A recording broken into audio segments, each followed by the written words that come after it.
Cette semaine, on va découvrir la paracha Vayera. Hachem rend visite à Abraham après sa circoncision, alors qu'il est assis à l'entrée de sa tente et attend des invités. Hachem lui envoie 3 anges déguisés en hommes, qu'Abraham accueille avec générosité.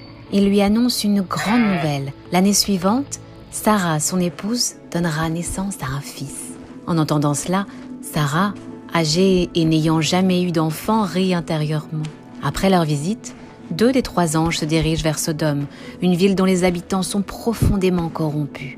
Hachem confie à Abraham qu'il envisage de détruire cette ville. Abraham tente de l'en dissuader, demandant si, par chance, il ne s'y trouverait pas quelque juste. Mais malgré ses efforts, il n'y a pas suffisamment de justes pour épargner la ville. 2 anges arrivent à Sodome, l'un pour sauver Lot, le neveu d'Abraham et sa famille, l'autre pour la détruire. Ils les font sortir in extremis avant la destruction de ces villes, en les avertissant de ne pas se retourner. Mais la femme de Lot désobéit et est transformée en statue de sel. Ensuite, Lot et ses filles se réfugient dans une grotte. Pensant être les seules survivantes dans le monde, ces filles décident d'avoir des enfants de leur père. Et c'est ainsi que naissent les ancêtres des peuples d'Ammon et de Moab. Abraham s'installe ensuite à Guérar, où Sarah est enlevée par le roi Avimelech. Averti par Hachem, Avimelech la rend à Abraham avec de nombreux cadeaux. Peu après, Sarah met au monde Yitzhak, qui est circoncis à 8 jours. Un grand festin est organisé le jour de son sevrage. Cependant, Sarah voit Ishmaël, fils d'Abraham et d'Agar, mal se comporter avec Yitzhak. Elle demande donc à Abraham de renvoyer Agar et Ishmaël. Dans le désert, Agar et Ishmaël sont en détresse, à court d'eau.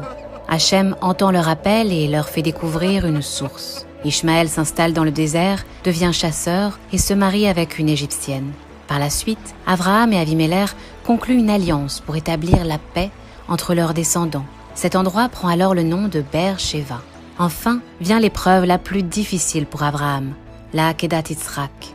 Hachem lui demande d'offrir son fils en sacrifice. Abraham, fidèle à Hachem, monte avec son fils Yitzhak sur le mont Moria et le lit sur l'autel.